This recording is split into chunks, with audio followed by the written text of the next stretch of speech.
Hey guys, welcome back to my channel. Today I'm going to talk about guilt trips and what is the longest, craziest guilt trip someone's ever tried to take you on. And was it an expensive lesson or was it for free? Let me tell you, over the course of my 54 years, or soon to be 54 years, my birthday is coming up pretty soon. So I can remember a few. I can remember quite a few. So I've had guilt trips and manipulation uh, go on from the simplest of things to the most difficult of things. And I'm going to tell you this. When I started 2026, I absolutely said, not again, not anymore. I'm going to start calling this out for what it is, and I'm done. I am done with it. So if we can't be in each other's presence, if we can't be in the same um, room, zip code, area, state, country, world, if we can't be in the same conversation without it turning into some kind of manipulation, guilt trip, deflection, whatever it is you want to call it, I didn't choose not to be around said person or people. I choose to not be a part of that world.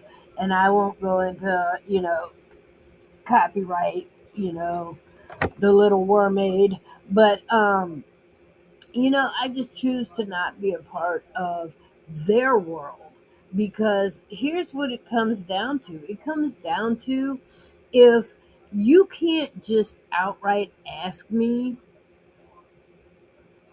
and you know why you can't just outright ask me. So it immediately goes into some kind of just complete and total and crazy and stupidity of, oh, I got a this and you're that and you're the other and it's you, and then you know when you know the person that you're about to engage with, when you know all they're about is that chugga choo choo ride, I would suggest not bringing that person into the this year. And we are about to venture off into this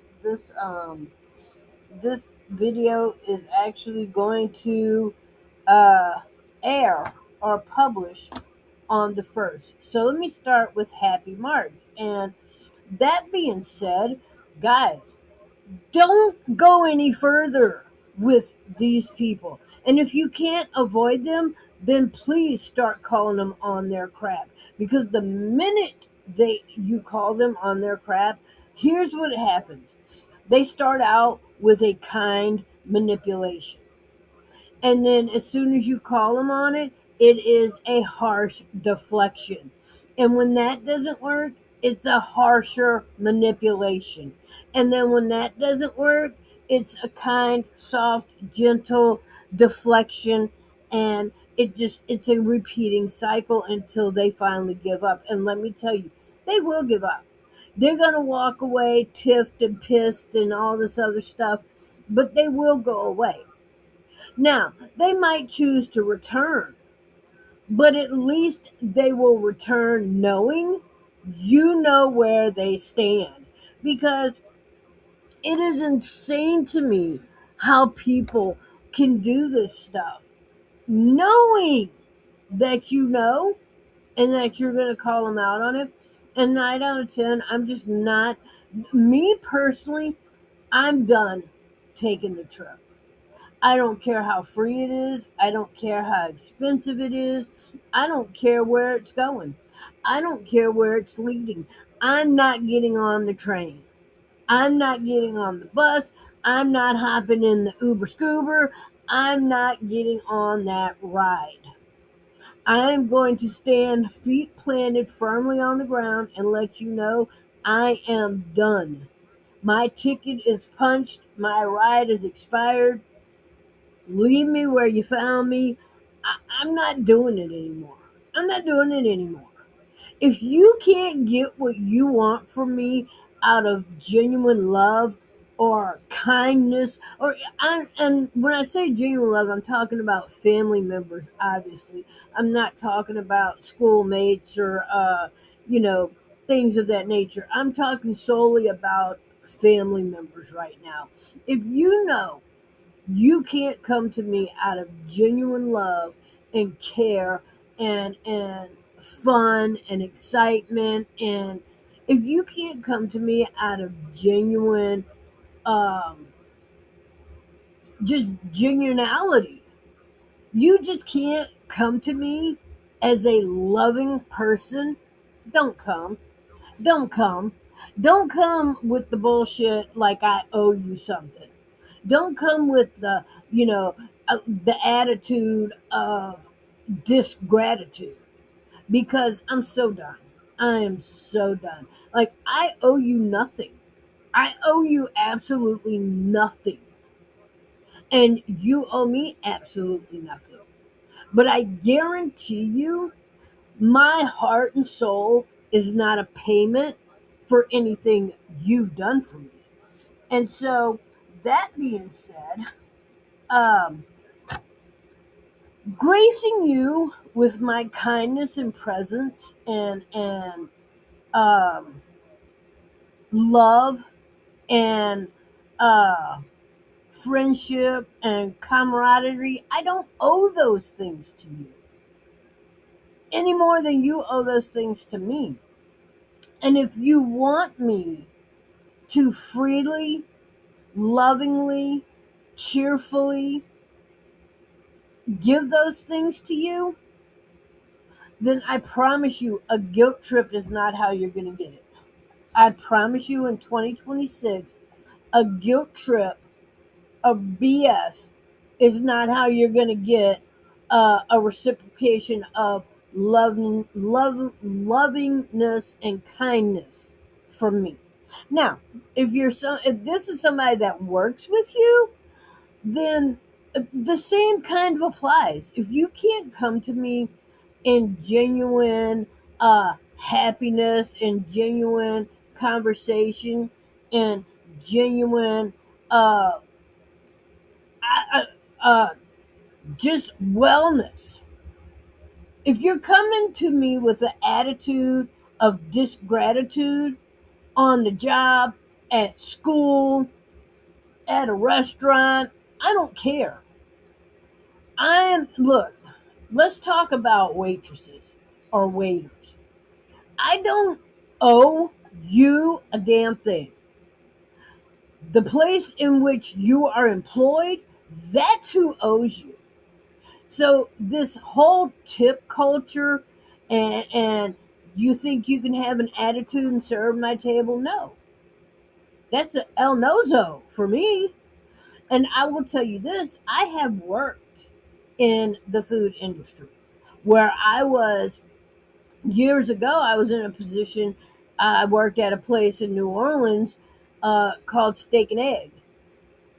And I was the short order cook, I was the waitress, the busboy, and the everything in between. I was the person that cleaned up and everything in between, because the place was literally so small. They generally had one, sometimes two people on staff.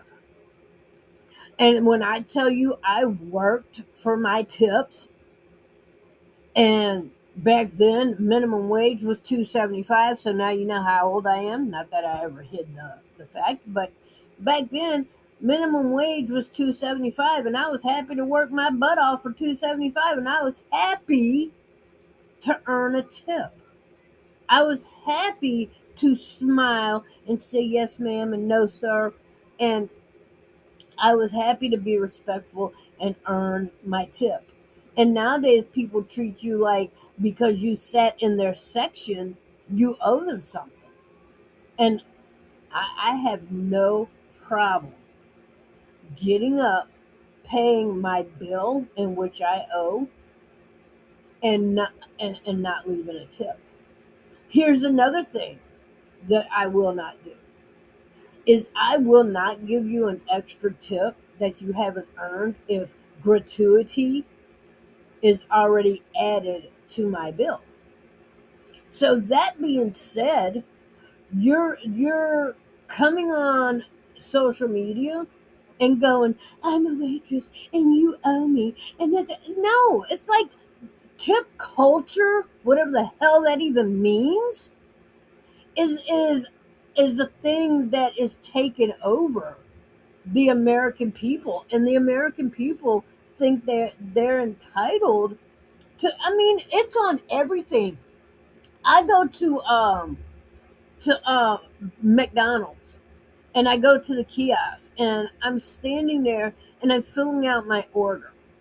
And I do 99% of the time, I will critique my order because when I get a cheeseburger, I like one patty, two pieces of cheese, and tomatoes and a little bit of mayonnaise. You can hold the onions, you can hold the mustard, you can have the pickles.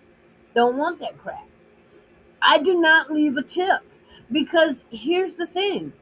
Now, I will personally sometimes hand the person at the register my cash if I have it, but 99% of the time I don't have cash on me and I'm not giving you a tip at the kiosk because who the hell's even getting that? Who am I tipping? The cook? The cashier? Well, why in the world would I tip the cashier when I literally just paid at the kiosk and the cashier did Zadata? So, I mean, and then the cook, you literally flipped a patty that was frozen and already made. And I get that you actually did something for me because you cooked the burger that I didn't go home and cook my damn self, and I appreciate that. But that's why you get paid. What is minimum wage even nowadays? Like, I don't even know. That's a whole nother video, I guess. But it's the whole guilt trip culture. It's not even tip culture, it's guilt culture. It's like everybody's on the bandwagon. Like, I noticed, and I didn't notice it as much when I was actually living it, and I'm probably guilty of it. But when I sit back, when 2026 hit, and I sat back and I looked over um, the year, and I thought, dang, this person really caught the wool over my eyes, and that person really caught the wool over my eyes, and this person is so busy hiding behind the mirror. And when I tell you, like, the mirror is in front of them and they're behind it and they don't want to turn it on themselves, but they're so quick to flash it over to you, and they will blind you with you. Like, and I mean, they are so busy pointing it at you that the sun is shining off that mirror dead into your face, and you so blind you can't see yourself. So in that situation, nobody's getting seen because the person behind the mirror is hiding behind the mirror and they ain't getting seen, and you're so busy being blinded by the damn mirror you ain't seeing shit. So it's like, dude, like, seriously, it's a thing. And I look back over the year and I'm amazed. I am absolutely, like, floored in amazement at my family members that have literally just operated in my life. And when I'm talking about adult family members that have operated on the level of nothing but manipulation and guilt, to the point where they can't even hold a conversation that doesn't turn into guilt and manipulation and bullshit. And it's all about, in the end, for them to get what they want. And rather than going about it in a way that makes you feel good about yourself and them feel good about themselves and you being happy with what's going on right now, no, they absolutely do not care how you feel, what you think, where you're at in that moment, as long as they get the outcome they want and feel like they're entitled to, that's all that matters. And you're just a skippy dippy pawn in their game. And it's like, when I realized that, I'm like, dude, the veil that was lifted off my eyes, and right now, I'm not talking about waiters and waitresses anymore. I'm talking about family again. Because when I tell you the veil that was lifted off my eyes, like, there's nothing particular family members can't do, that I just look at it and all I see is, manipulation here, bullshit there, and you get manipulated. You get manipulated. You know how Oprah did the whole thing with cars. Oprah Doper, don't want to say anybody's name, namey wamey, and get a copyright. So, because you know how we got to play weight on YouTubey Wooby. It's all manipulation and bullshit when you think about it.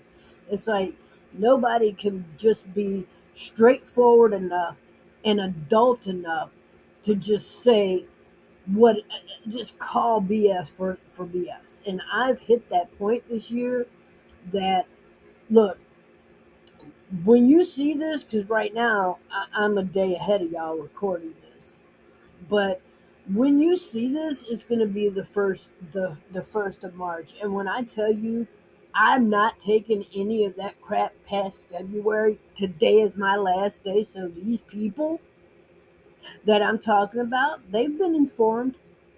Now, whether they take heed to it or not, that's on them.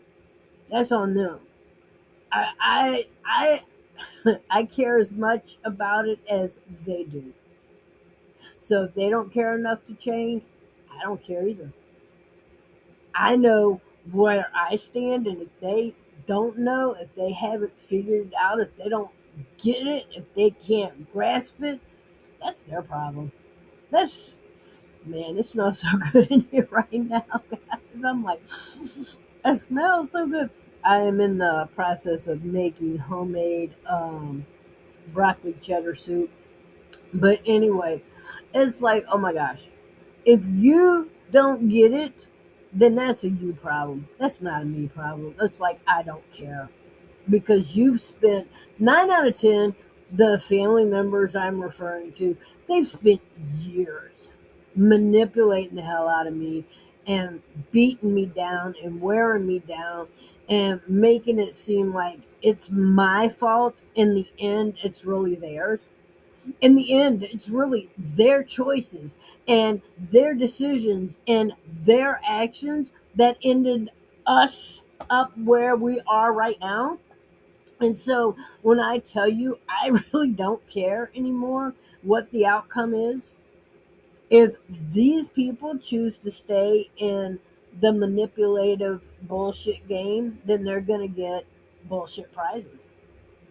If they can't come to me correct, then th- they're going to get the prizes they're looking for. Now, speaking in general, once again, I feel the same about the entire population. If you can't step to me and be genuine, then step off, jog on, because I don't have time.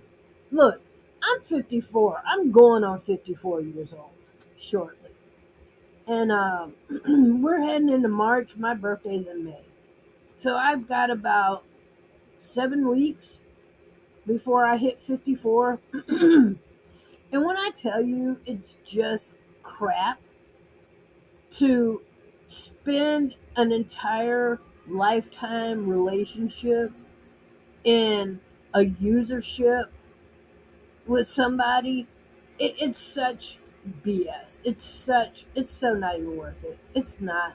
So if you're in that relationship with somebody, Call them out. Just start calling them out. Just look, I'm not doing this with you anymore. We're either going to have a real relationship or we're going to have a not a relationship. And I've come to terms with being okay with not having a relationship. Like, I've already mourned losing you in my mind. I've already mourned losing you because you never really had me to start with. And then when I start to realize that our relationship is built solely on manipulative bullshit, and your response is, well, you, and you get a blame, and you get a blame, and you're responsible, and you get a responsibility. Okay, fine. I will take it. I will take my blame, I will take my responsibility, and I will go. And that I mean that for family, but I also mean that for the general public. If I'm sitting in your restaurant again, and I'm bringing up waiters and waitresses because it's just a better topic to use for an example. But if I'm sitting in your section and you have a horrible attitude, but it's a restaurant in which I love the food, I will specifically come back to that restaurant, ask if you're working, and request to be seated nowhere in the vicinity of being mistaken for being in your section so you can come and be my waitress. Because not only will I not tip you, but I will avoid you like the plague.